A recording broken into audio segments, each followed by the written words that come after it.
Szeretettel köszöntünk mindenkit, György József vagyok, Pest vármegye 2-es választókerület országgyűlési képviselőjelöltje, és itt vagyunk Litelján Györgyéknél, aki hát ugyanúgy devizakáros volt, mint ahogy én is vagyok, csak ő neki sajnos egy kicsit rosszabbul sikerült ebből kijönnie, és elvitték az ingatlanát, és úgyhogy elég komoly problémái voltak ebből. És most egy pár percre megkérdeznénk őt, hogy Gyuri, akkor hogy volt ez? Mesélj előre egy pár szót, hogy mennyire... 2006-ban vettük föl a hitelt a párommal, akkor még kicsi volt a gyerekünk, és az volt az elgondolásunk, hogy vállalkozásban fogunk belefogni. Erre vettük föl a jelzálog hitelt. Az elején nagyon jól is indult, lényeg az volt, hogy olyan 165 forint körül volt a svájci frank. Ez egy számunkra egy kedvező összeg volt, olyan 100 000 forint volt havonta az összeg, amit kellett fizetni.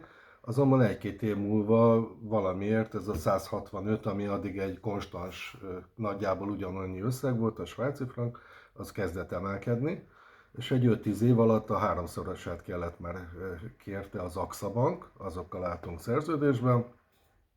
Aztán az Orbán Viktor behozott egy olyat, hogy mindenki a saját bankjával állapodjon meg. Mi bementünk az AXA-ba a Váci útra egy ügyvédünkkel, és hát ott egy olyan beszélgetés volt, hasonló, mint most, ahol átvették a dokumentációnkat, illetve azzal küldtek el haza, hogy valószínűleg egy olyan 200-220 forintos összegen meg tudtunk velük állapodni.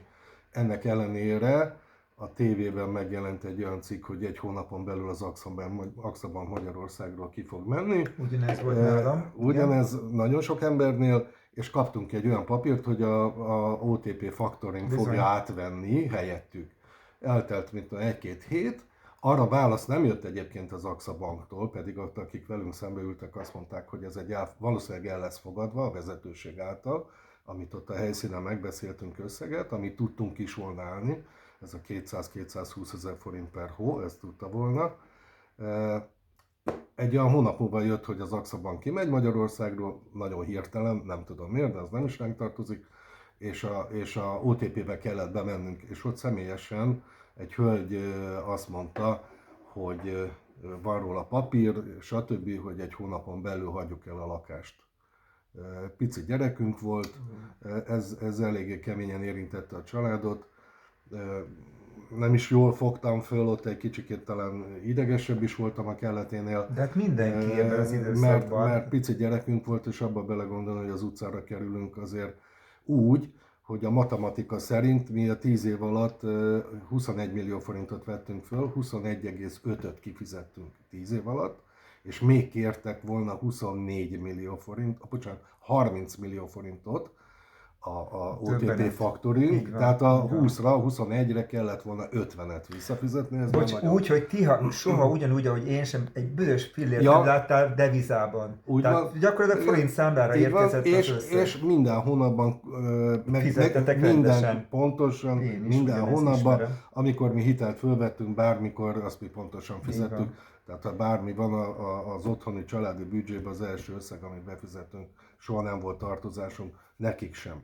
Tehát ebből az összegből lett ennyi, és azt mondták, hogy van egy hónapjuk, vagy mi megpróbáljuk eladni, amennyire akarjuk, vagy pedig ők fel fogják rakni a házunkat, amit és érték alatt adták el, ugye? Jó, vagy, igen, na most az az érdekes, és erről most is a politika keveset beszél, hogy a bankok folyamatosan tudjuk, és tudom, hogy összejátszottak a bankok olyan érdekkörökkel, gazdasági és anyagi érdekkörökkel, akik csomagban a bankoktól fillérekért kapták meg ezeket a házakat, mert tudom.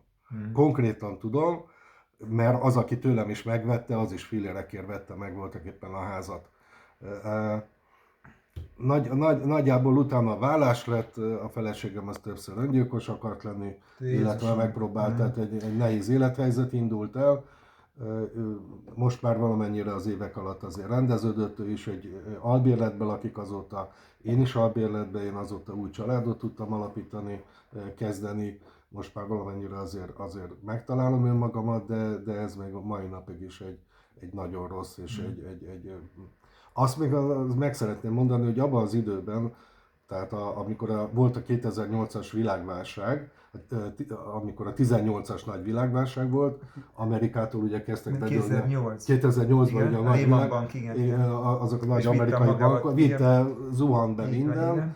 akkor, és már lehetett számítani itt Magyarországon is, hogy ez egy folyamat lesz, akkor mi ügyvédeken keresztül több százezer, több millió forintot költöttünk arra, hogy a bíróságoknál többször is, több ügyvédnél is megpróbáltuk beperelni és visszaszerezni, amennyit esetleg tudtunk volna a lakás árából, azonban ez nem sikerült.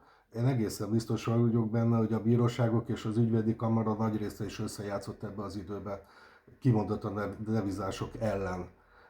Nagyon-nagyon sok lakás és ház így került fillérekért olyanok tulajdonába. És nagyon sok ember öngyilkos lett. Nagyon sok.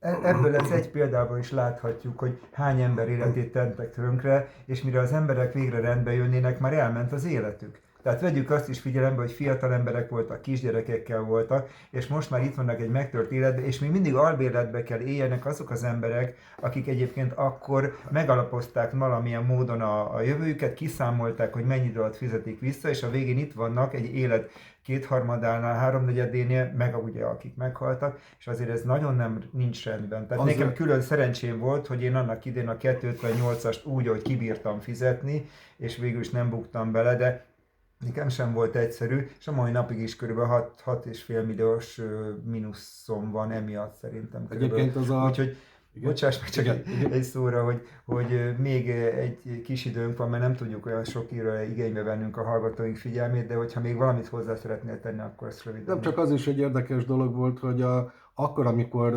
fölvettük, akkor folyamatosan bombáztak szinte minden nap ügynökök, hogy vegyük föl ezt a hitelt. Igen. És mindenki azzal jött, és teljesen jogos volt, hogy a svájci frank egy állandó. Az egy olyan, mint a svájci óra. Hát igen, az csak a forint nem. Csak arról nem beszéltek, hogy a forint nem az. De közben ugye miután meg nem azt kaptunk, tehát ez egy átváltás, egy becsapás volt az egésznek az alapja. Igen. Ennek nem így kellett volna történnie. Ezt már éreztük egyébként már az első pár év után, hogy itt valami nem fog stimmelni, de az, amikor a 100 000-rel elkezdek, és egy pár év múlva 300 000 lesz, ezt nem tudták a vállalkozók, a magánemberek, a dolgozóknak a 90%-ában, nem is erre számított. Igen. Nem erre számított. Tehát azt mondom, hogy persze vissza kell adni, van egy kölcsön, legyen rá valamennyi, az is teljesen természetes, de ez már a karvajtőke, tehát a bankoknak ez a túlárazása volt. Igen, Gyuri, hát köszönjük szépen, mert én is hasonló időben jártam, csak én meg úgy érzem, hogy én ebből egy picit talán jobban tudtam kijönni azért, mert sikerült olyan állásokba kerülnöm, hogy még mindig bírtam fizetni, mint a katonatiszt. Egyébként én még az Axával annak idején eljátszottuk ezt az úgynevezett árfolyamgátat is, tehát azért mondjuk, hogy próbálkoztak a kormányok,